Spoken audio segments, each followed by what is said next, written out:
وعلى آل سيدنا محمد كما صليت على إبراهيم وعلى آل إبراهيم في العالمين إنك حميد مجيد. قال الله تبارك وتعالى في كلامه المجيد: أعوذ بالله من الشيطان الرجيم. بسم الله الرحمن الرحيم.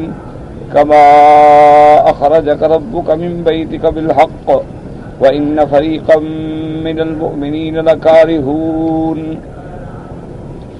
يجادلونك في الحق بعدما تبين كأنما يساقون إلى الموت وهم ينظرون. وإذ يعدكم الله إحدى الطائفتين أنها لكم وتودون أن غير ذات الشوكة تكون لكم ويريد الله أن يحق الحق بكلماته ويقطع دابر الكافرين ليحق الحق ويبطل الباطل ولو كره المجرمون. قال المؤلف والمفسر رحمه الله تعالى: أدام النفع لعلومه وعلومكم في الدارين آمين. إلى أن قال المؤلف والمفسر رحمه الله: قلت رسول الله صلى الله عليه وسلم إنما خرج من المدينة طالبا لعير أبي سفيان التي بلغه خبرها أنها صادرة من الشام فيها أموال جزيلة لقريش، فاستنهض رسول الله صلى الله عليه وسلم المسلمين من خف منهم فخرج في 319 رجلا وطلب نحو الساحر من على طريق بدر. اب مفسر رحمۃ اللہ علیہ فرماتے ہیں کہ سرکار دو عالم صلی اللہ علیہ وسلم جب مدینہ منورہ سے آپ تشریف فرما ہوئے اور آپ نکلے تو اصل خروج کا سبب جو تھا وہ قافلہ تھا ابی سفیان کا، جس کی حضور صلی اللہ علیہ وسلم کو خبر پہنچی کہ اس میں کفار قریش نے بہت مال لگایا ہے اور اس مال کا مقصد جو ہے وہ اسلام کے خلاف تیاری ہے.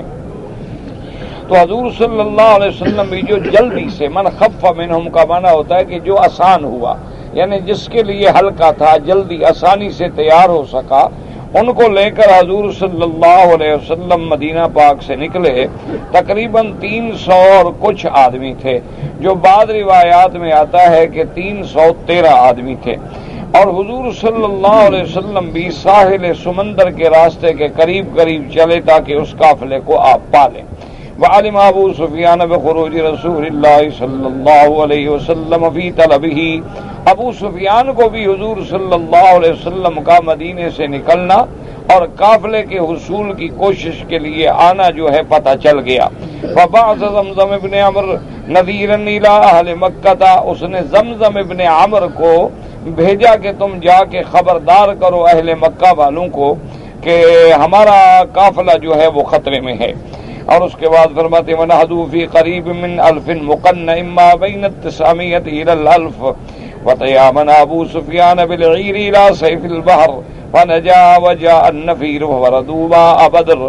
اب وہ پہنچا اور اس نے مکے میں جا کے اطلاع دی تو مکہ مکرمہ سے 1000 مقنع کہتے ہیں جس نے باقاعدہ سر پہ اپنا خود چڑھایا ہوا ہو، تو باقاعدہ یعنی تیار ہو کر 1000 سوار. مفسر فرماتا ہے ما بین 900 الی الالف، یعنی 900 اور 1000 کے درمیان یہاں سے لشکر نکلا اپنے قافلے کی حفاظت کے لیے اور مسلمانوں کے مقابلے کے لیے. وَتَيَامَنَ ابو سفیان بِالْعِيرِ، اور ابو سفیان نے یعنی اپنا قافلے کو یمین یعنی دائیں راستے پہ ڈالا جو دریا کے بالکل قریب تھا.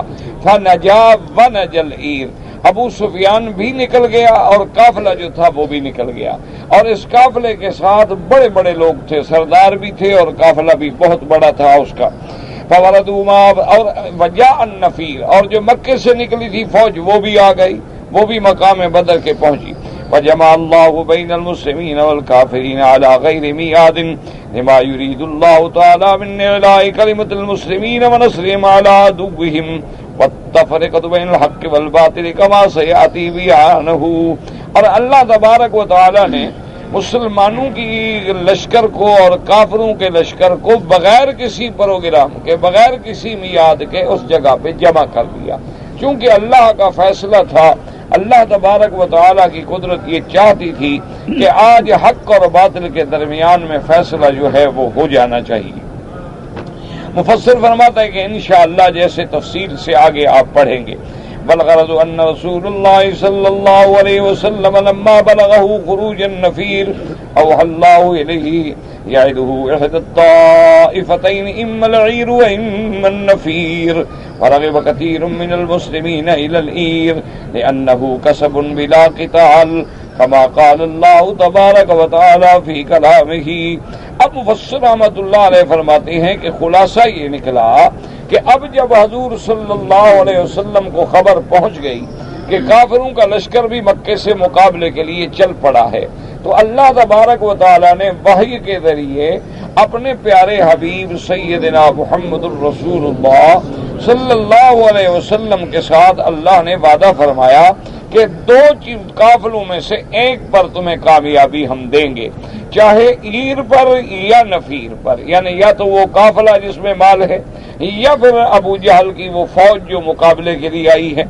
اب مسلمان سیدھی بات ہے کہ یہ چاہتے تھے کہ ہمیں وہ قافلے والا لشکر جو ہے مل جائے جس میں محنت بھی نہ کرنی پڑے اور قتال بھی نہ ہو اور اللہ تبارک و تعالی فائدہ بھی عطا فرمائے، جس کو اللہ نے قرآن میں ذکر فرمایا وَتَوَدُّونَ أَنَّ غَيْرَ ذَاتِ الشَّوْكَةِ تَكُونُ لَكُمْ وَيُرِيدُ اللَّهُ أَن يُحِقَّ الْحَقَّ بِكَلِمَاتِهِ وَيَقْطَعَ دَابِرَ الْكَافِرِينَ۔ اللہ نے فرمایا تم تو چاہتے تھے کہ بغیر مشقت کے، بغیر قتال والا قافلہ ہمیں ملے، لیکن اللہ تبارک و تعالیٰ چاہتے کہ فیصلہ ہو جائے حق کا، تاکہ ہمیشہ کے لیے کفر کی کمک جو ہے وہ قبر جو ہے وہ ٹوٹ جائے۔ قال الحافظ ابو بکر مردوی فی تفسیرہ حدثنا سلیمان بن حمد الطبرانی قال حدثنا بکر بن سالم قال حدثنا عبداللہ بن یوسف قال حدثنا ابن الحیۃ عن یزید بن ابی حبیب ان اسلم ابی عمران حدثہ انه سمع ابا ایوب الانصاری رضی اللہ تعالی عنہ یقول قال رسول اللہ صلی اللہ علیہ وسلم ونحن بالمدینة انی اخبرت عن عیر ابی سفیان انها مقبلة فهل لكم من نخرج قبل هذا العير هذه العير لعل الله ان يغنمناها فقلنا نعم فخرجنا فلما صرنا يوما او يومين قال لنا ما ترون في قتال القوم فانهم قد اخبروا بخروجكم۔ حافظ ابو بکر بن مردوی نے اس واقعے کو حضرت ابو ایوب انصاری رضی اللہ تعالی عنہ سے روایت کیا ہے۔ وہ فرماتے ہیں کہ ہم مدینہ منورہ میں تھے، حضور صلی اللہ علیہ وسلم نے فرمایا انی اخبرت عن عیر ابی سفیان، مجھے خبر ملی ہے ابی سفیان کے قافلے کی۔ ابی سفیان قافلہ لے کر شام سے مکہ کی طرف جا رہے ہیں، کیا تم چاہتے ہو کہ ہم کیوں نہ مقابلہ کریں؟ ہو سکتا ہے کہ اللہ پاک ہماری مدد فرما دے، ہمیں کامیابی حاصل ہو جائے اور مال غنیمت مل جائے ہمیں ان کا۔ تو ہم نے عرض کیا کہ بالکل ہم حاضر ہیں۔ وقلنا نعم، ہم نے کہا حضور ہم بالکل حاضر ہیں، جو فرمان ہو۔ تو حضرت ابی ایوب انصاری رضی اللہ تعالیٰ عنہ فرماتے ہیں کہ ہم بھی نکلے حضور صلی اللہ علیہ وسلم کے ساتھ، اور ابھی 2 دن یا 1 دن مکمل ہم چلے تھے تو حضور پاک نے فرمایا کہ ہمیں یہ بھی خبر پہنچی ہے کہ کافروں کا لشکر بھی آ رہا ہے لڑائی کے لیے، تو اب تمہاری کیا رائے ہے؟ فقلنا لا والله ما لنا طاقة بقتال العدو ولكننا أردنا العير ثم قال ما ترون في قتال القوم فقلنا مثل ذلك وقال المقداد بن عمرو إذا لا نقول لك يا رسول الله صلی اللہ علیہ وسلم كما قال قوم موسیٰ لموسیٰ علیہ السلام۔ اب ہم سے حضور نے فرمایا کہ بھی کافروں کا لشکر بھی آ رہا ہے، تو تم لوگوں کی کیا رائے ہے؟ تم جنگ کرنا چاہتے ہو؟ ہم نے کہا حضور ہماری جنگ کی تو طاقت ہی نہیں ہے، اور پھر ہم جنگ کے لیے نکلے بھی نہیں، ہم نے تو کوئی تیاری بھی نہیں کی۔ تو آپ نے فرمایا کہ قافلہ ہے تو قافلے کا ساتھ 20 آدمی، 30 آدمی، 40 آدمی، 50 آدمی ہوگا، تو ہم 313 نکل آئے گے قافلے کے لیے، تو ہم کافی ہیں۔ لیکن اگر باقاعدہ جنگ ہے تو جنگ کے لیے تو ہم تیار نہیں تھے۔ حضور صلی اللہ علیہ وسلم نے 2 بار 3 بار یہی بات فرمائی کہ اب کیا کہتے ہو؟ اب اگر لڑائی ہو جائے کافروں کے ساتھ تو تم لڑائی پہ تیار ہو کہ نہیں ہو؟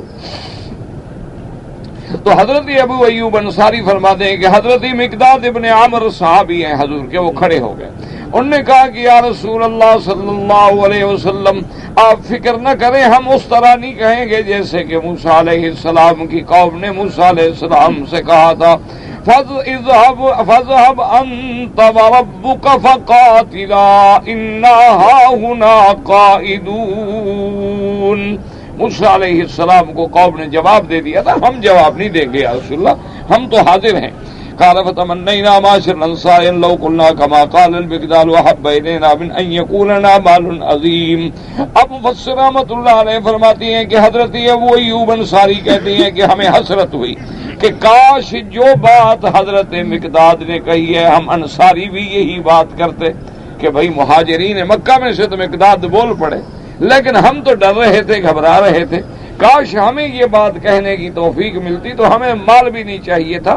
اس بات سے جو حضور کو خوشی ہوئی، قال فانزل اللہ علی رسولہ صلی اللہ علیہ وسلم کما اخرجک ربک من بیتک بالحق وَإِنَّ فَرِيقًا مِّنَ الْمُؤْمِنِينَ لَكَارِهُونَ۔ وذكر تمام الحديث رواه ابن حاتم من حديث ابن لحية ونحوه، ورواه ابن مردويه أيضا من حديث محمد بن عمرو بن علقمة بن أبي وقاص الليثي عن أبيه عن جده قال خرج رسول الله صلى الله عليه وسلم إلى بدر حتى إذا كان بالروحاء خطب الناس فقال كيف ترون؟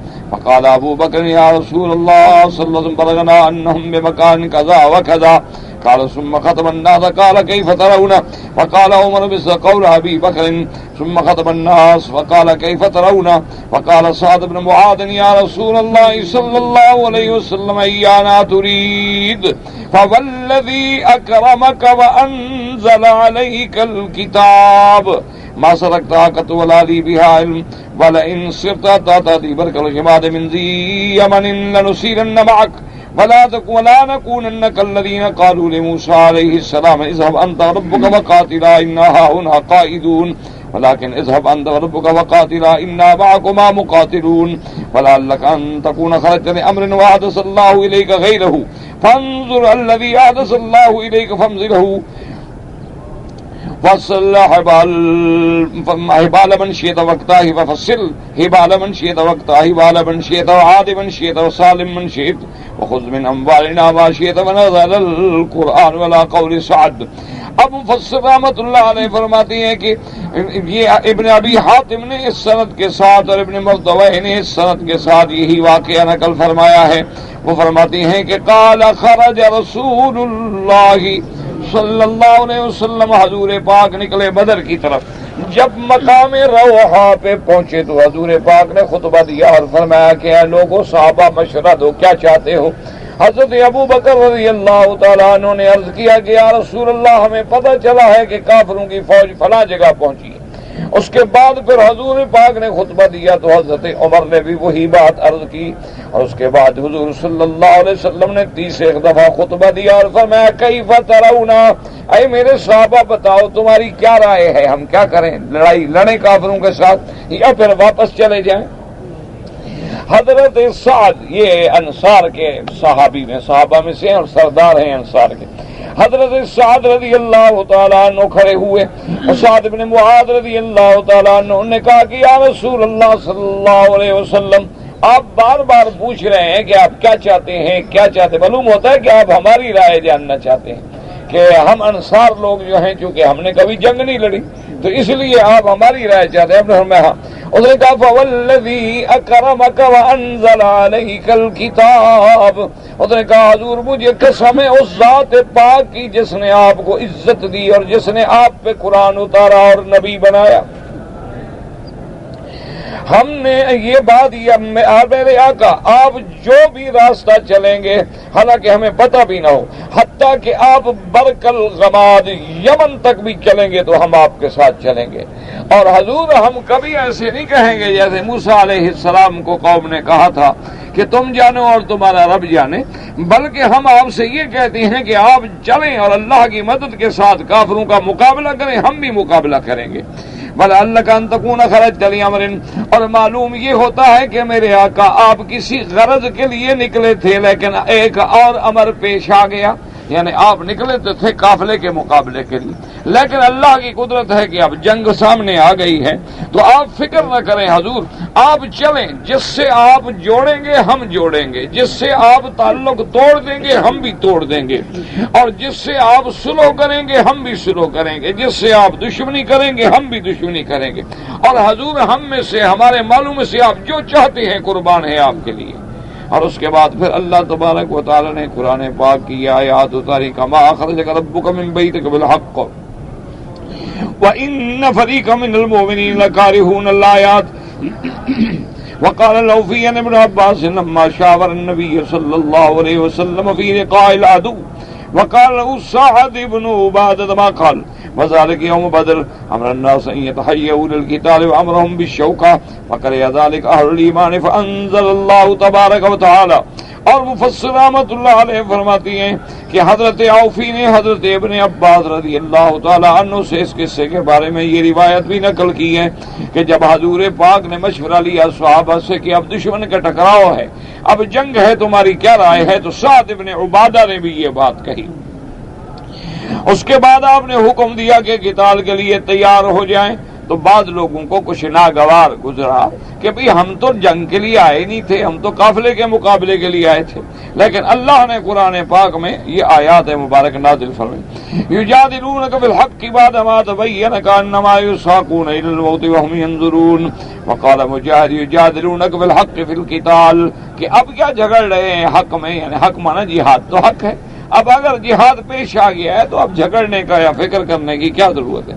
وقال محمد بن اسحاق یجادلونک بالحق ای کراہیت لقاء المشرکین وانکارا لمسیر قریشین ذکروا لهم، کہ آپ اس بات میں بعض صحابہ نے اختلاف کیا کہ ہم جنگ کریں یا نہ کریں، تو یہ جو کراہیت تھی اس پہ اللہ نے قرآن نازل کیا کہ بھئی تم تو ڈر رہے تھے، تم تو گھبرا رہے تھے، لیکن اللہ کا فیصلہ تو ہو کے رہتا ہے۔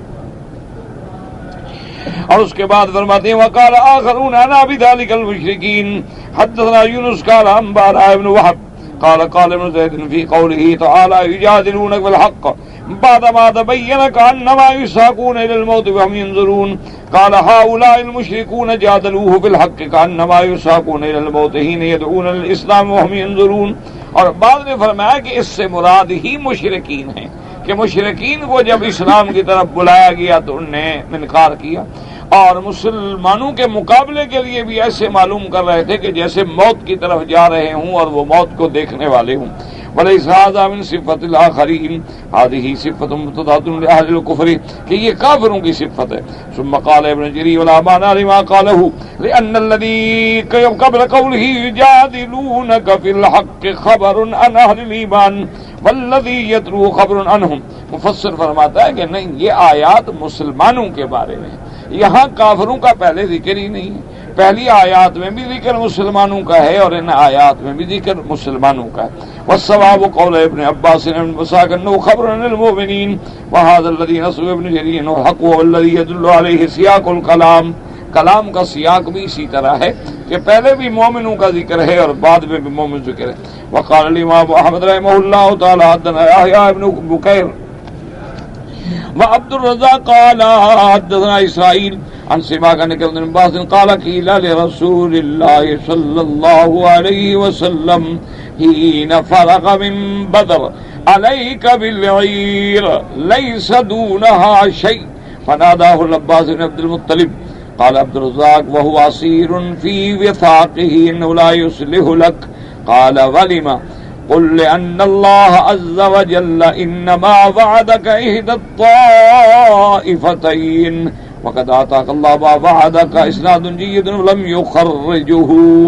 اب ایک روایت یہ بھی نقل کی گئی ہے کہ جب حضور صلی اللہ علیہ وسلم بدر میں جنگ سے فارغ ہو گئے اور اللہ تبارک و تعالی نے آپ کو کامیابی عطا فرمائی، تو اب آپ کو اطلاع دی گئی کہ حضور یہ جنگ تو الحمدللہ ہم نے کامیابی کر لی، تو ابھی آخر ابو سفیان کا قافلہ تو مکے میں نہیں پہنچا ہے، راستے میں ہے، تو آپ قافلے پر بھی حملہ کر لیں تاکہ وہ حاصل ہو جائے۔ تو کہتے ہیں کہ آپ کے چچا عباس ابن عبد المطلب جو تھے وہ اس وقت قیدی تھے، تو انہوں نے وہاں سے پکار کے کہا کہ نہ نہ یا رسول اللہ سما اب قافلے پر حملہ نہ کریں. تو حضور پاک نے فرمایا بھی کیوں حملہ نہ کریں؟ اس نے کہا اللہ نے آپ سے وعدہ کیا تھا 2 میں سے 1 کا، تو 1 پر کامیابی آپ کو مل گئی ہے، اب دوسروں کو تو چھوڑیں، آپ ان پر تو حملہ نہ فرمائیں. کیونکہ وہ آپ کے چچا تھے حضرت عباس، اور اس وقت وہ قید تھے، اس وقت ابھی اسلام بھی نہیں لے آئے تھے. تو مفسر کہتا ہے کہ سند تو اس واقعے کی جنہوں نے نقل کیا ہے اچھی ہے، لیکن کسی محدث نے اپنی کتاب میں اس روایت کو ذکر نہیں فرمایا ہے. وَمَعْنَا قَوْلُهُ تَبَارَكَ وَتَعَالَى وَتَوَدُّونَ أَنَّ غَيْرَ ذَاتِ الشَّوْكَةِ تَكُونُ لَكُمْ أَن يُحِبُّونَ أَنَّ الطَّائِفَةَ الَّتِي لَا حَدَّ لَهَا وَلَا مَنْعَةَ وَلَا قِتَالَ تَكُونُ لَهُمْ وَهِيَ الْعِيرُ. اللہ نے فرمایا تم یہ چاہتے ہو غیر ذات الشوکہ بنا، یعنی جس کا کوئی رکاوٹ بھی نہیں، کوئی معنی بھی نہیں اور کوئی قتال بھی نہیں، تم چاہتے تھے کہ وہی قافلہ ہمیں مل جاتا، لیکن اللہ کے اپنے فیصلے ہیں. وَيُرِيدُ اللَّهُ أَن يُحِقَّ الْحَقَّ بِكَلِمَاتِهِ وَهُوَ يُرِيدُ أَن يَجْمَعَ بَيْنَكُمْ وَبَيْنَ الطَّائِفَةِ الَّتِي لَهَا الشَّوْكَةُ وَالْقِتَالُ لِيَظْفَرَكُمْ بِهِمْ وَيَنصُرَكُمْ عَلَيْهِمْ وَيُظْهِرَ دِينَهُ وَيَرْفَعَ كَلِمَةَ الْإِسْلَامِ فَيَجْعَلُ غَالِبَ الْأَدْيَانِ. لیکن میرے اللہ کا ارادہ یہ تھا کہ تم دونوں کو اکٹھا کرے، کافروں کو بھی اور تمہیں بھی، اور تمہیں اس کے ساتھ ٹکرائے جو قوت والے ہیں، طاقت والے ہیں، قتال والے ہیں، اور پھر تمہیں ان پہ غالب کرے تاکہ اللہ کا دین غالب ہو جائے، اللہ تبارک و تعالیٰ کے ماننے والوں کو غلبہ حاصل ہو جائے. وَهُوَ أَعْلَمُ بِعَوَاقِبِ الْأُمُورِ. تمام کاموں کے انجام کا پتہ جو ہے وہ صرف اللہ تبارک و تعالیٰ کی ذات کو ہے. وَهُوَ الَّذِي يُدَبِّرُكُم بِحُسْنِ تَدْبِيرِهِ وَإِنْ كَانَ عِبَادُ يُحِبُّونَ خِلَافَ ذَلِكَ فِيمَا يَزْعُمُ قَوْلُهُ تبارک و تعالیٰ.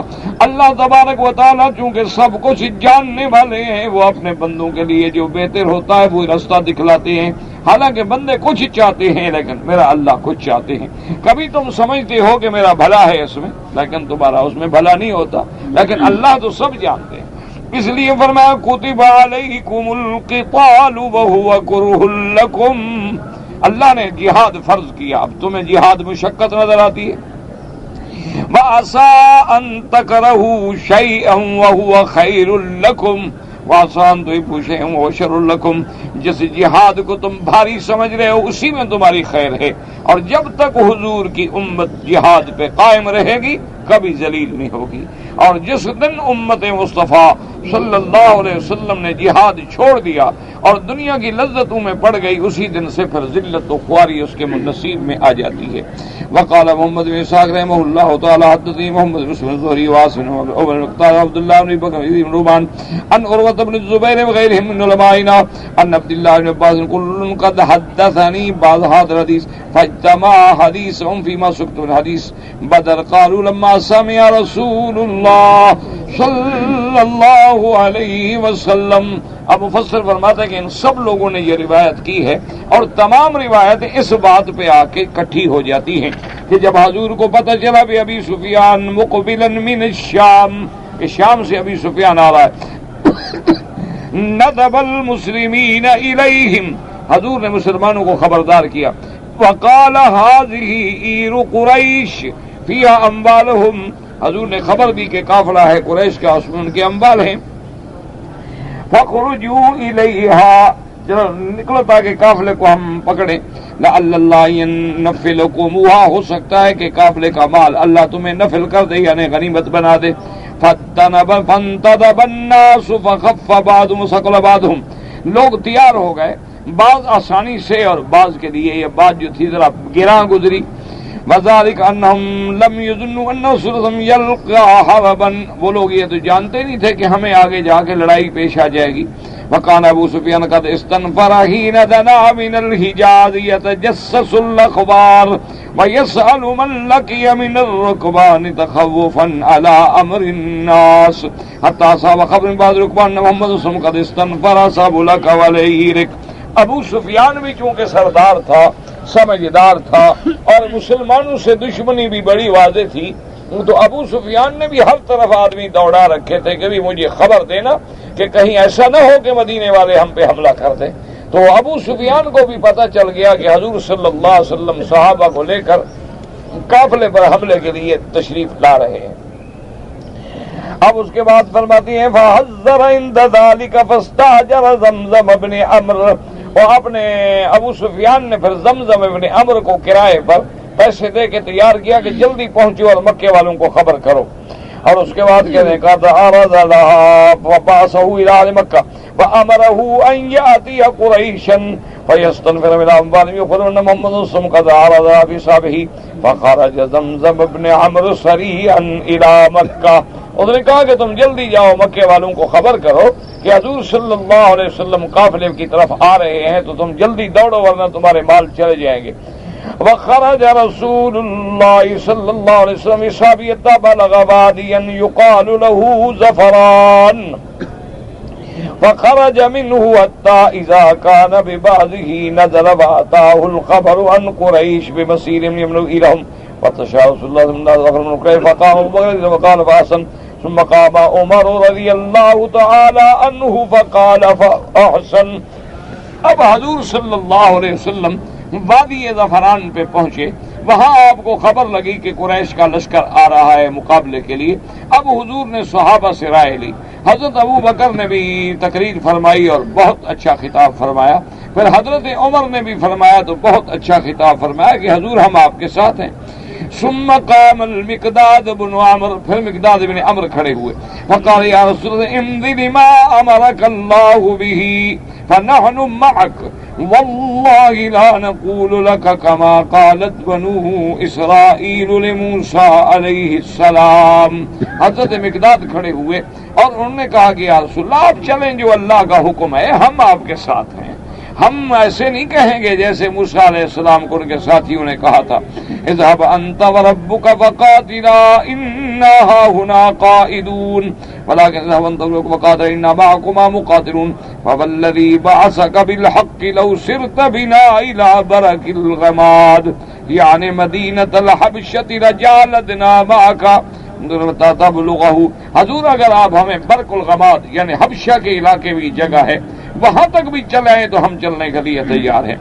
وقال رسول خیرا ودعا له بخیر، حضور نے دعا کی.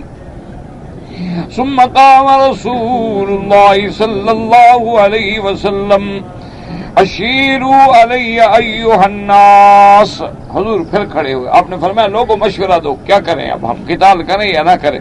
وَإِنَّمَا يُرِيدُ الْأَنصَارِ، حضور چاہتے تھے کہ انصار اپنی رائے کا اظہار کریں.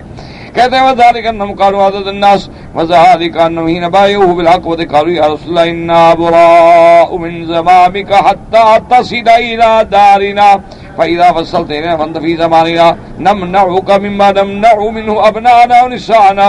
وَقَالَ رَسُولُ اللَّهِ يَتَخَوَّفُ أَنْ لَا تَكُونَ السَّاطِرَ عَلَيْهِ نُصْرَةُ إِلَّا مَنْ دَهَمَهُ بِالْمَدِينَةِ وَدُوهِ وَأَنْ لَيْسَ عَلَيْهِمْ أَنْ يُسِيرَ بِهِمْ إِلَىٰ عَدُوٍّ مِّنْ بِلَادِهِمْ.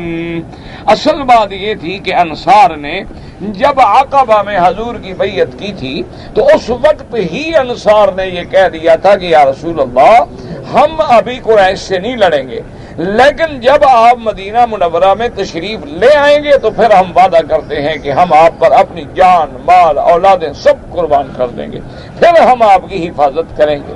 تو اس لیے حضور پاک کے دل میں یہ خیال تھا کہ انصار نے تو مدینے میں حفاظت کا وعدہ کیا تھا، مدینے سے باہر تو لڑنے کا وعدہ ہی نہیں کیا تھا. تو ہو سکتا ہے کہ اب یہ لڑائی کے لیے تیار نہ ہوں، اور پھر ان کی لڑائی بھی ہو گئی قریش کے ساتھ، مکے والوں کے ساتھ. اور اس لما قال رسول اللہ قال له ذلك قال سلام والله لك انك تريد. اب حضور پاک نے جب بار بار فرمایا تو حضرت سعد اٹھے، انہوں نے کہا حضور آپ یہ چاہتے ہیں، ہماری رائے معلوم کرنا چاہتے. قال اجل. فقال وقد آمنا بك وصدقناك وشهدنا ان ما جئت به هو الحق واعطيناك على ذلك عهودنا ومواثيقنا على السمع والطاعة. حضرت سعد کھڑے، انہوں نے کہا یا رسول اللہ صلی اللہ علیہ وسلم ہم آپ پر ایمان لے آئے، آپ کی تصدیق دی، ہم نے گواہی دی کہ آپ حق کے ساتھ ہیں، حق والے ہیں، حق کی بات فرماتے ہیں، اور ہم آپ کی ہر بات سنیں گے اور فرما برداری کریں گے. فَامْضِ يَا رَسُولَ اللَّهِ مَا أَمَرَكَ اللَّهُ فَوَالَّذِي بَعَثَكَ بِالْحَقِّ إِنْ اسْتَعْرَضْتَ بِنَا هَٰذَا الْبَحْرَ فَخُذْتَهُ لَخُذْنَاهُ مَعَكَ. اس نے کہا یا رسول اللہ آپ کو جو اللہ کا جو حکم ہے آپ چلیں. خدا کی قسم اگر آپ ہمیں حکم دینا کہ سمندر میں کود جاؤ تو ہم کود جائیں گے. ہم آپ کی اطاعت کرنے والے لوگ ہیں. ما يتخلف منا رجل واحد وما نكره ان تلقى بنا دون غدا انا لصبر عند الحرب صدق عند اللقاء ولا الله يريك منا ما تقر به عينك فصر بنا على بركة الله. اس کے بعد حضرت سعد نے عرض کیا، اس نے کہا حضور آپ بالکل غم نہ کریں، ہم جنگ میں بھی ثابت قدم رہنے والے ہیں، ہم دشمنوں کے ساتھ صحیح معنی میں ٹکرائیں گے اور انشاءاللہ آپ دیکھ لیں گے کہ ہم کس بہادری سے لڑتے ہیں، آپ کی آنکھیں ٹھنڈی ہو جائیں گی. حضور اللہ کا نام لے کے چلیں ہم آپ کے ساتھ. وصل رسول اللہ بقول صاحب ثم قال سيروا على بركة الله وابشروا فإن الله قد وعدني إحدى الطائفتين والله لكأني الآن أنظر إلى مصارع القوم. حضور بہت خوش ہوئے حضرت سعد کے عرض کرنے سے، تقریر کرنے سے، اور اس کے بعد حضور نے فرمایا کہ چلو اپنے صحابہ سے کہ اللہ کا نام لے کر چلو، اور یہ بھی سن لو کہ اللہ نے میرے ساتھ وعدہ بھی کر دیا ہے کہ دو جماعتوں میں ایک پر ہمیں کامیابی ملنی ہے، یا عیر پر یا نفیر پر. اسی لیے اللہ کا نام لے کر چلے. اور میں دیکھ رہا ہوں کہ کافروں کے سردار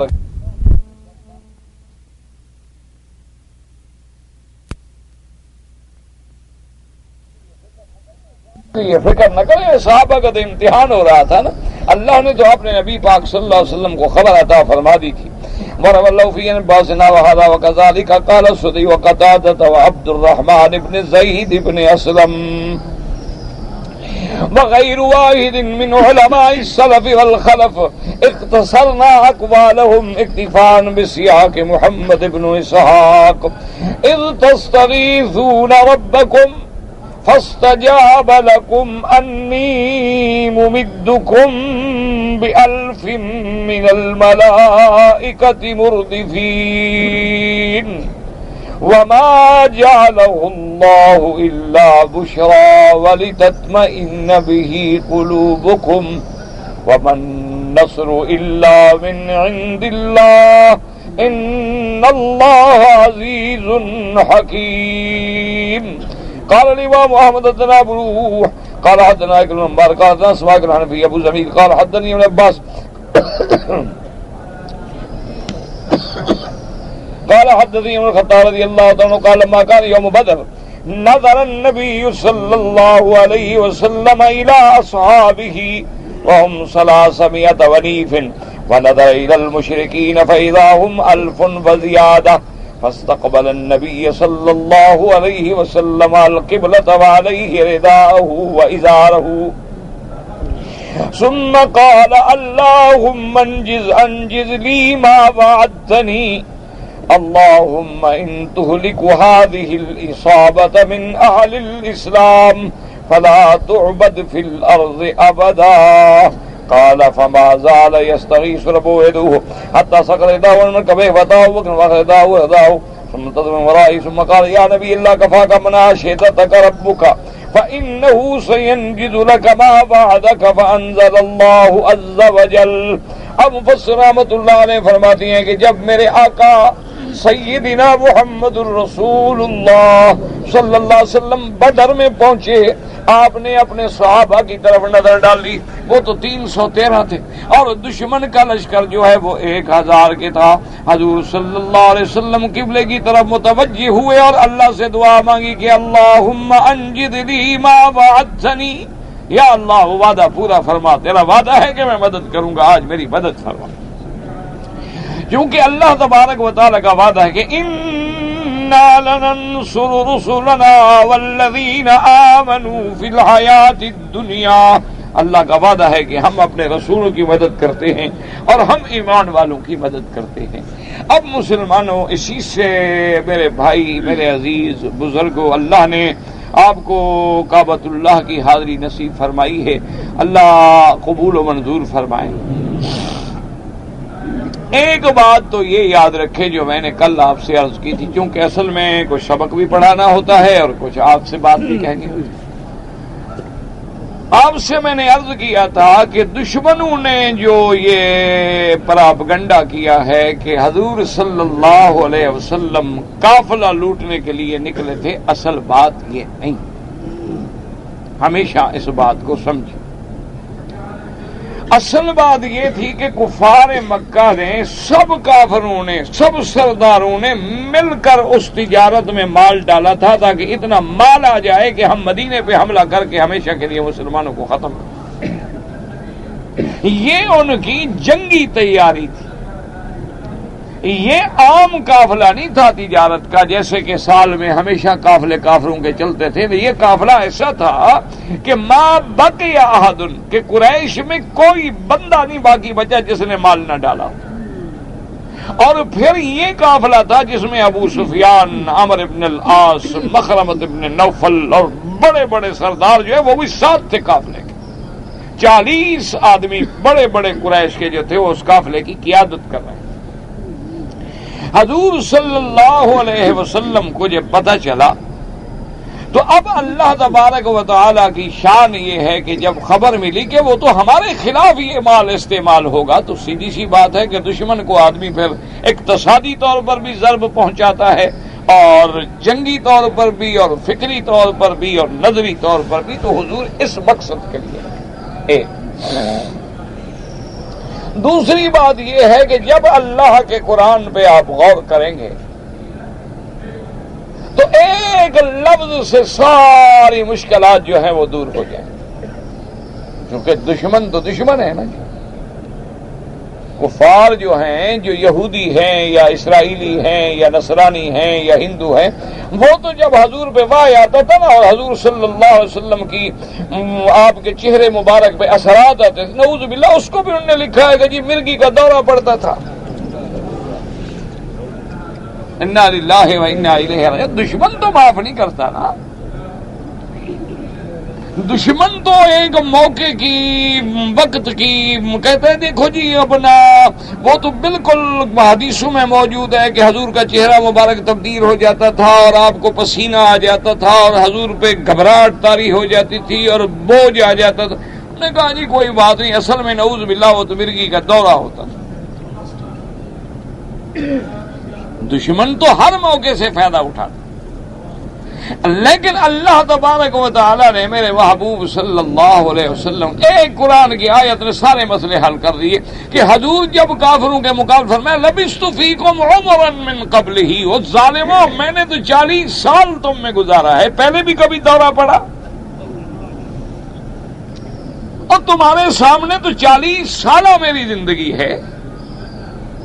ایک پیغمبر، ایک انسان 40 سال تک اپنی زبان مبارک سے کوئی بات نہیں کہتا ہے اور پھر یہ مرگی کا ایسا دورہ ہے جو آسمانوں کی خبریں دے دے گا. تم لے آؤ کوئی مرگی کا مریض جس کو دورہ پڑے اور بتلائے کہ حضرت آدم کا یہ قصہ ہے اور بی بی حوا کا یہ قصہ ہے اور جنت کا یہ قصہ ہے.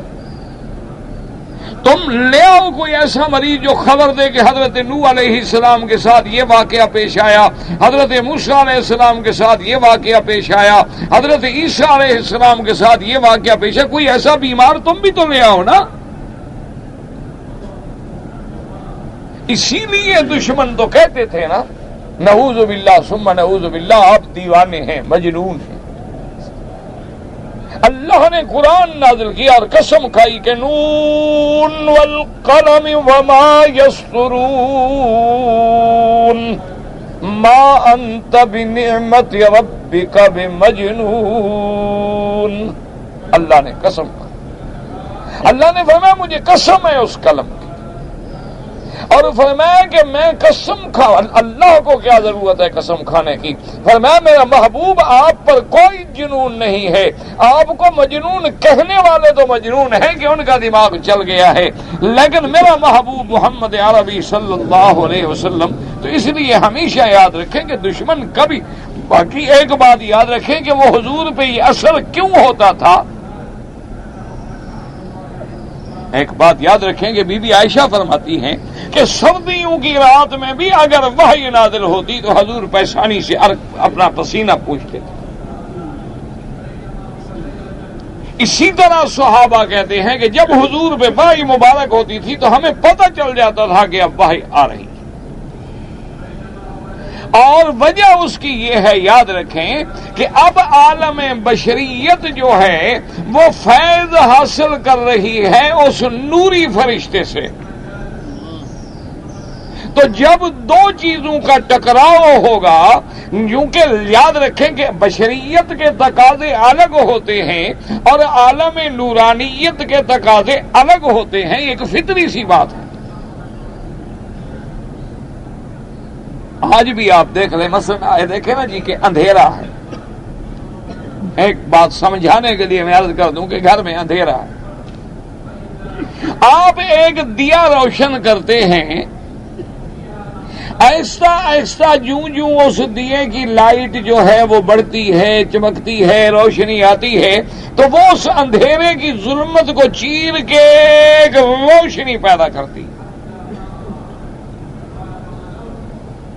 اور ایک حالہ سا بن جاتا ہے۔ تو جب اللہ کا فرشتہ آتا ہے، اور فرشتہ ہے نوری، اور کلام جو ہے وہ بھی اللہ کا کلام ہے، جس کلام کو بھی اللہ نے فرمایا کہ نور ہے، اللہ کا قرآن جو ہے وہ بھی نور، لانے والا فرشتہ جو ہے وہ بھی نور، اور میرا رب کریم جس کے بارے میں حضور پاک سے جب پوچھا گیا، آپ نے فرمایا نور انا اراہ، وہ تو ایسی ذات ہے نور کی کہ میں اس کو کیسے دیکھ سکتا ہوں۔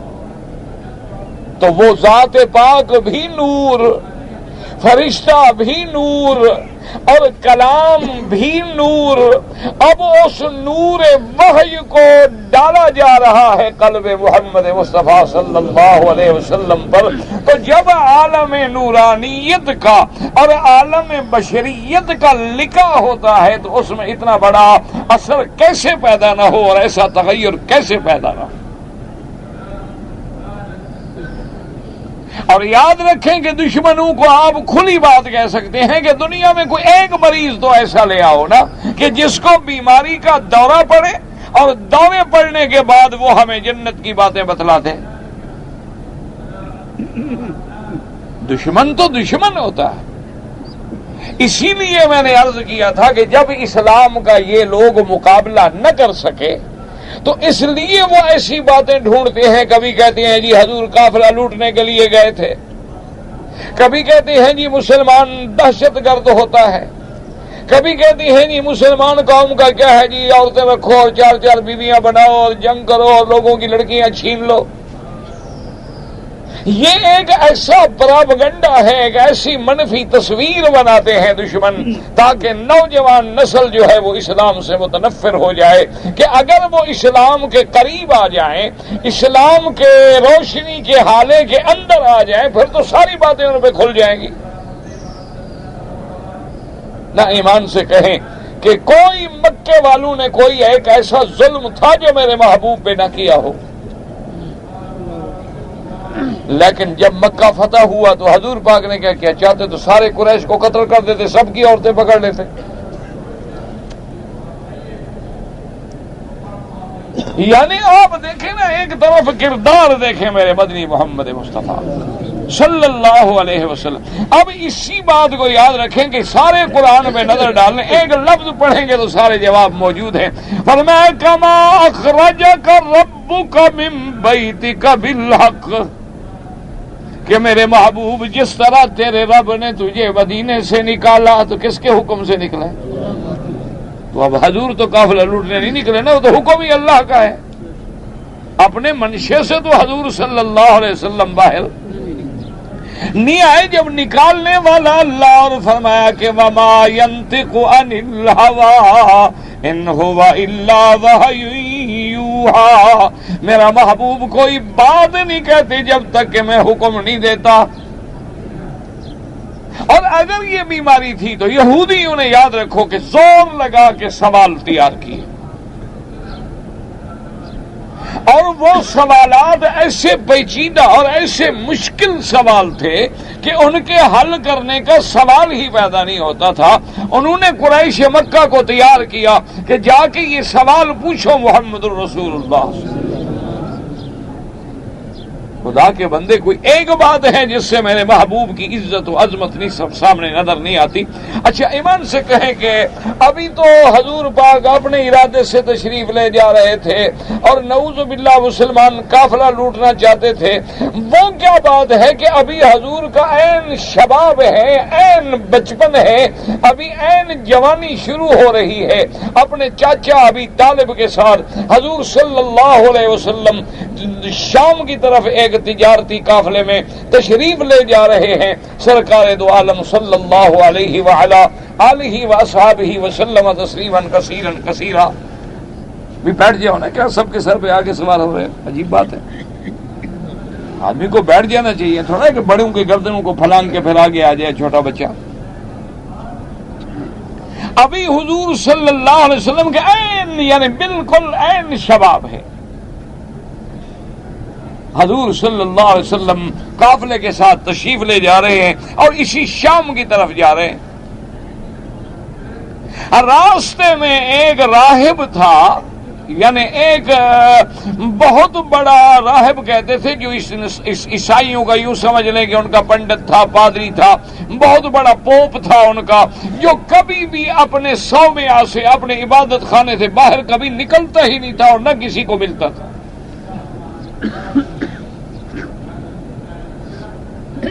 ساری کتابیں تاریخ کی اور سیر کی اور آثار کی چھان کے دیکھ لیں کہ اس دن ایسا ہوتا ہے کہ وہ راہب باہر نکل کر مکے والے قافلے کو آ کے ملتا ہے اور پوچھتا ہے کہ قافلے کا سردار کہاں ہے. انہوں نے کہا کہ ابھی طالب ہے. دوڑ کے آتا ہے، آ کے ملتا ہے. ابھی طالب گھبرا کے کھڑا ہو جاتا ہے. اس نے کہا حضرت آپ تو کبھی باہر نہیں آئے، خیر تو ہے؟ کہا بس آج میں قافلے والوں کی دعوت کرنا چاہتا ہوں. کہا کمال ہے جی، بڑی مہربانی، آپ کا کھانا تو ہمارے لیے باعث عزت ہوگا، باعث سعادت ہوگا، لیکن ہمیں بات سمجھے گا ابو طالب بس زیادہ بات نہ پوچھے، آج میری دعوت ہے، تم سب کو میں نے کھانا کھلانا ہے. اب جب سارا کچھ تیار ہو گیا، کھانا لگ گیا، سارے سردار اور سفر والے قافلے والے ابو طالب لے کے آ گئے. حضور صلی اللہ علیہ وسلم ابھی نہیں آئے تھے تو اس نے پوچھا کہ حل بقی فیکم، تم میں سے کوئی آدمی پیچھے رہ گیا ہے؟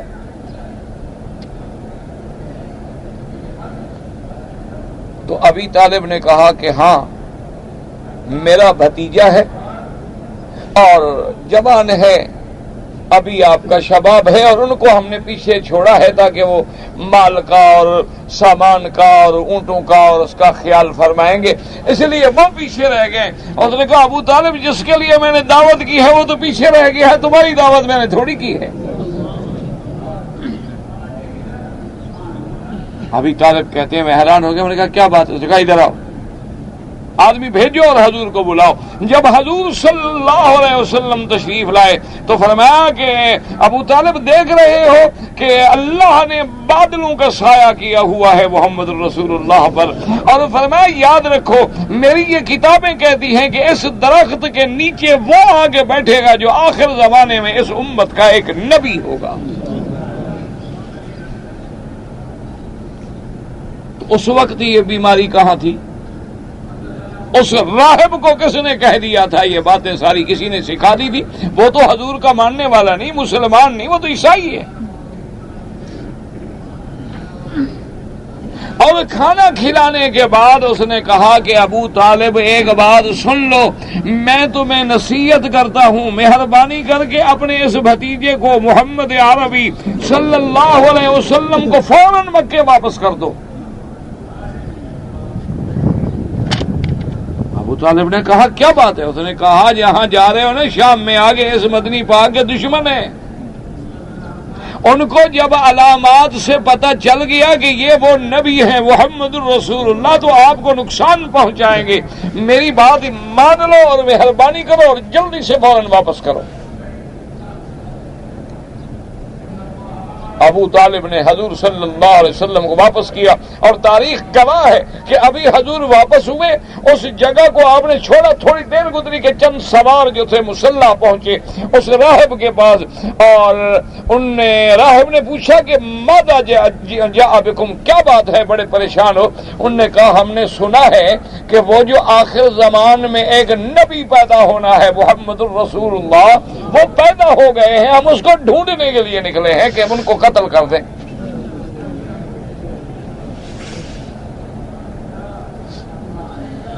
وہ راہب بڑا سمجھدار تھا، بڑا پڑھا لکھا آدمی تھا ان کا، اس نے کہا بات سنو، جو تم نے پڑھا ہے کتابوں میں کہ ایک نبی پیدا ہوگا جس کا نام ہوگا محمد ابن عبداللہ صلی اللہ علیہ وسلم، اور اگر اس نے پیدا ہونا ہے تم روک لو گے؟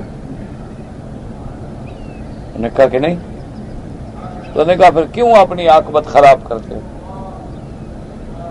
کیوں اپنے آپ کو اس اللہ کے سچے نبی کے دشمنوں میں دکھا کے جہنم کا ذریعہ بن رہے ہو؟ عقل کرو، جب اس نبی نے پیدا ہونا ہے، ہماری کتابوں میں لکھا ہوا ہے،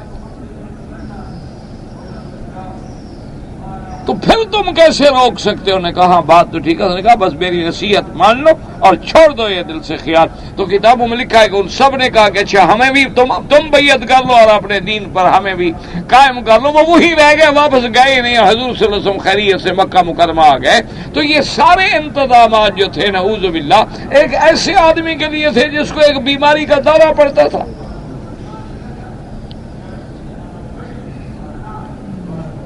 اس لیے ہمیشہ یاد رکھیں کہ چونکہ دشمنوں کے پاس اب ہمارے لیے کوئی ان کے پاس دلیل نہیں جو اسلام کو چیلنج کر سکے۔ عقیدے میں دیکھا جائے تو اسلام کا مقابلہ نہیں کر سکتے، عبادات میں دیکھا جائے اسلام کا مقابلہ نہیں کر سکتے، معاملات میں دیکھا جائے اسلام کا مقابلہ نہیں کر سکتے، سیاسیات میں دیکھا جائے اسلام کا مقابلہ نہیں کر سکتے، آئری زندگی میں دیکھا جائے اسلام کا مقابلہ نہیں کر سکتے۔ اسلام نے جو نکاح کے اور معاشرے کے سدھارنے کے قوانین دیے ہیں، یعنی جس نظریے سے بھی دیکھیں اسلام کا مقابلہ نہیں کر سکتے۔ اب جب مقابلہ نہیں کر سکتے تو الزام تراشی پہ آ گئے، کبھی الزام لگاتے ہیں کہ ڈاکو ہیں، کبھی کہتے ہیں قافلہ لوٹ، اور اللہ کا نبی تو خود نکلا ہی نہیں مدینے سے، میرے مدنی پہ اعتراض کیوں کرتے ہو؟ نکالنے والا تو میرا رب ہے۔ اللہ نے فیصلہ فرما دیا کہ میرے محبوب کا ما اخرجک ربک من بیتک بالحق، اور ہم نے ایسے نہیں نکالا، حق کے ساتھ نکالا۔ اور باقی یہ کہ اچھا کبھی کہتے ہیں دیکھو جی صحابہ چاہتے تھے کہ لڑائی نہ ہو، یہ تو فطری بات پہ ہر آدمی چاہتا ہے کہ لڑائی نہ ہو، یہ کون سا الزام ہے؟ ادھر تم تو کہتے ہو دہشت گرد ہیں، وہ تو چاہتے ہیں لڑائی نہ ہو۔ اس لیے ہمیشہ یاد رکھے کہ جو اسلام کی عینک سے اسلام کو دیکھے گا اس کو اسلام کی حقانیت نظر آئے گی، اگر دشمنی کی عینک سے دیکھو گے تو پھر اسلام سمجھ نہیں آئے گا۔ اللہ آپ کو اور ہمیں اسلام سمجھنے کی توفیق دے۔ بھئی اگر رکن یمانی پہ موقع ملے تو دایاں ہاتھ بسم اللہ اللہ اکبر، نہ ملے تو اشارے کرنے کی کوئی ضرورت نہیں۔ میں عمرے پہ آیا تھا، حج کروں گا، بس اللہ قبول فرمائے۔ اگر موقع ملے تو رکن یمانی کو ہاتھ لگائیں، نہ ملے تو چلے جائیں۔ اگر ٹیپ ریکارڈر پہ قرآن سنیں اور سجدے کی آیت آ جائے تو سجدہ کرنا ضروری نہیں ہوتا۔ جو لوگ نائی کا کام کرتے ہیں اور داڑھی مونڈتے ہیں یہ گناہ ہے، ان کو ایسا کام نہیں کرنا چاہیے۔ حج کا معنی ہے ارادہ کرنا، اور شریعت میں معنی ہے اللہ کے وہ احکام جو اللہ نے حج میں رکھے ہیں پورا کرنا۔ اگر جنازے میں 2 سلام پھیرے جائیں جائز ہیں، اور 1 سلام سے بھی نماز مکمل ہو جاتی ہے، تو لہذا یہاں کے حضرات جو ہیں عام نمازوں میں 2 سلام پھیرتے ہیں اور جنازے میں 1 سلام، تاکہ دونوں حدیثوں پہ عمل ہو جائے۔ ورنہ اگر کوئی 2 سلام پھیرے کوئی منع نہیں، جتنے لفظ زیادہ عبادت زیادہ ثواب زیادہ۔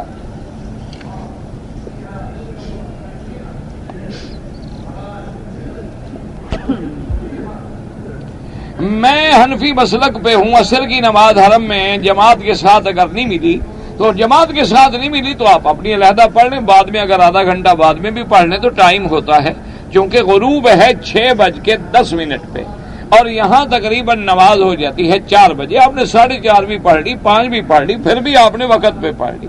لیکن حرم کی جماعت نہ چھوڑا کریں، کوشش کریں کہ حرم کی جماعت ملے. میری نیت جدے میں ٹھہرنے کی تھی، میں جدے میں نہیں ٹھہرا، اترنے کے بعد سیدھا مدینہ منورہ چلا گیا، پھر مدینہ منورہ سے احرام باندھ کے آیا. ٹھیک ہے، کوئی غلطی نہیں کی آپ نے، ٹھیک کیا آپ نے. حجر اسود جو پرانے دور میں قریش کے زمانے میں لوگ جو تھے، یمن کے علاقے کا کوئی بادشاہ تھا جو لے گیا تھا. یہ چیزیں دیکھنی ہوں نا تو تاریخ کعبہ پر یا تاریخ مکہ کی کتاب لے کر پڑھ لیں. مجھے کچھ لوگوں نے پیسے دیے تھے کہ میں جا کر کبوتروں کو دانہ ڈال دوں. بہرحال جو کچھ ملا ہے آپ کو اسی کے مطابق تعمیل کریں، لیکن دانے ایسی جگہ نہ ڈالیں کہ لوگوں کے پاؤں میں آئیں اور اللہ کے عذاب کو دعوت دیں. ایسی جگہ جا کے ڈالیں کہ جہاں کسی کے پاؤں میں نہ آئے دانے. خدا کی نعمت کو پاؤں کے نیچے روندنا یہ حاجیوں کی بے وقوفی ہوتی ہے کہ باہر جا کے حرم کے باہر پھینک دیتے ہیں اور سارے حاجی صبح و شام پھر اللہ کی اس نعمت کے اوپر پاؤں اور جوتے کے ساتھ چل رہے ہیں. لوگوں کو کھانے کو روٹی نہیں ملتی اور تم پاؤں کے نیچے پیس رہے ہو. رکن یمانی پہ ہاتھ لگانا سنت ہے، بوسہ دینا نہیں. اگر واجب طواف 2 رکعت طواف جو ہے افضل یہ ہے کہ مقام ابراہیم کے پیچھے پڑھیں. اگر وہاں جگہ نہ ملے حتیم میں پڑھ لیں، حتیم میں جگہ نہ ملے مطاف میں پڑھ لیں، یہاں جگہ نہ ملے سارے حرم میں پڑھ لیں، یہاں بھی جگہ نہ ملے گھر جا کے پڑھ لیں، کوئی مسئلہ نہیں. ایک آدمی کہتا ہے کہ مجھے خواب میں زیارت ہوئی حضور صلی اللہ علیہ وسلم کی. بالکل ٹھیک ہے، اگر حضور پاک کا جو حلیہ مبارک حدیثوں میں موجود ہے، خواب دیکھنے والے کو اسی کے مطابق زیارت ہو تو وہ سچی زیارت ہے.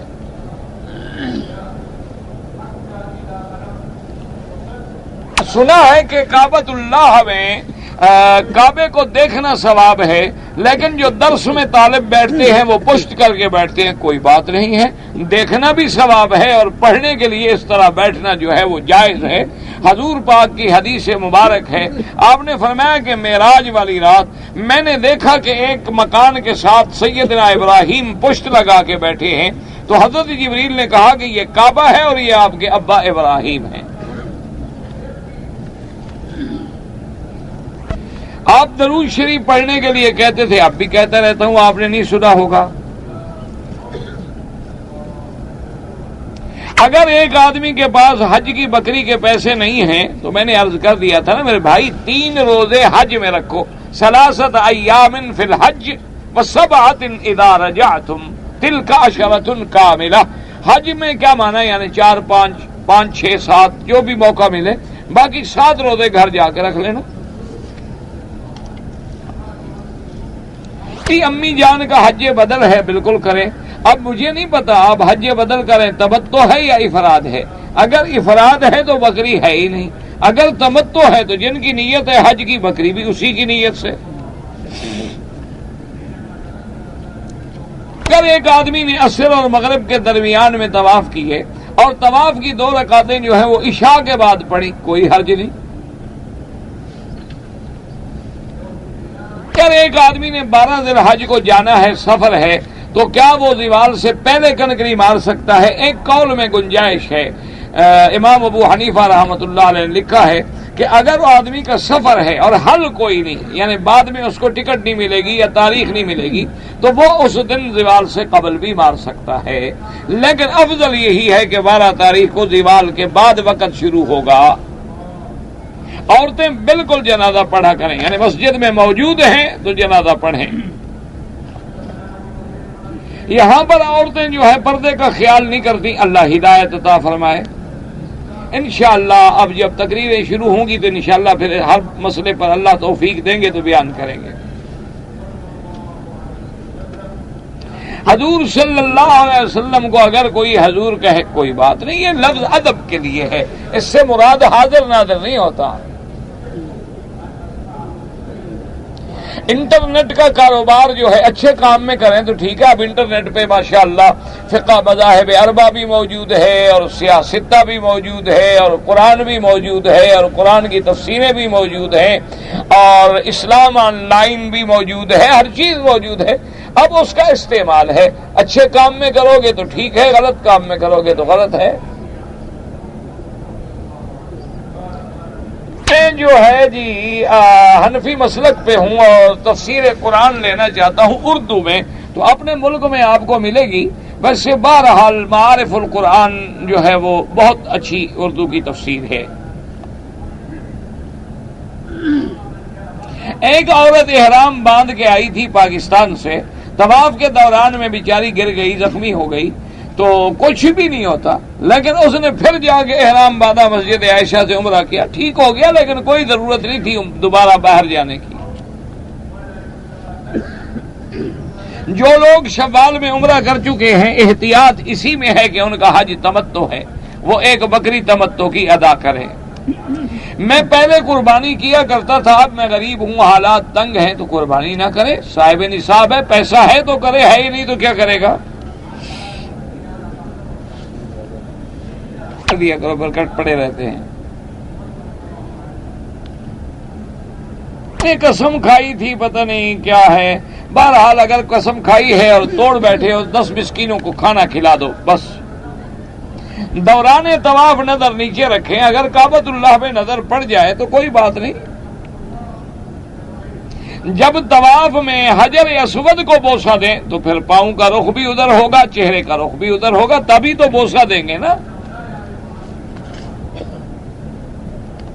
حضور کے زمانے میں جمعہ کی ایک اذان تھی, صحابہ کے زمانے میں جب رش زیادہ ہو گیا پھر 2 اذانوں کا حکم ہو گیا, تو خلفائے راشدین جو حکم کر دیں اور صحابہ جس پہ جمع ہو جائیں وہ بھی سنت ہے محمد الرسول اللہ. علیکم سنتی و سنت الخلفاء الراشدین. اگر کوئی آدمی مر گیا ہے اس کا عمرہ حج ہاں بالکل کر سکتے ہیں. نماز میں سہو ہو جائے تشہد نہ کرے تو سجدہ سہو کرے. رفع یدین جو کرتے ہیں جو نہیں کرتے سب کی نمازیں ٹھیک ہیں الحمدللہ. دونوں مل کے کوشش کرو, جو نماز نہیں پڑھتا اس کو اندر لے آؤ, جو پڑھ رہا ہے اس کو پڑھنے دو, خدا کے لیے امت کو نہ لڑاؤ. ڈیوٹی پہ آئے ہیں میڈیکل مشن میں, ہمیں آرڈر ملا تھا کہ احرام نہ باندھو. پتہ نہیں آرڈر دینے والے کیسے مسلمان ہیں, اللہ ہدایت عطا فرمائے. یعنی اللہ کا حکم چھوڑ دو, آرڈر والوں کا حکم مانو. بہرحال ان آرڈر دینے والوں پر انشاءاللہ قیامت میں قہر اور گناہ ہوگا, اللہ ہدایت دے ان کو. کیا ہے عمرے کا میقات ہے, حضور کا حکم ہے کہ میقات پر بغیر عمرے کے نہ گزرو. اور آگے آپ آ رہے ہیں مسلمان ملک ہے جہاں قرآن و سنت کا قانون ہے.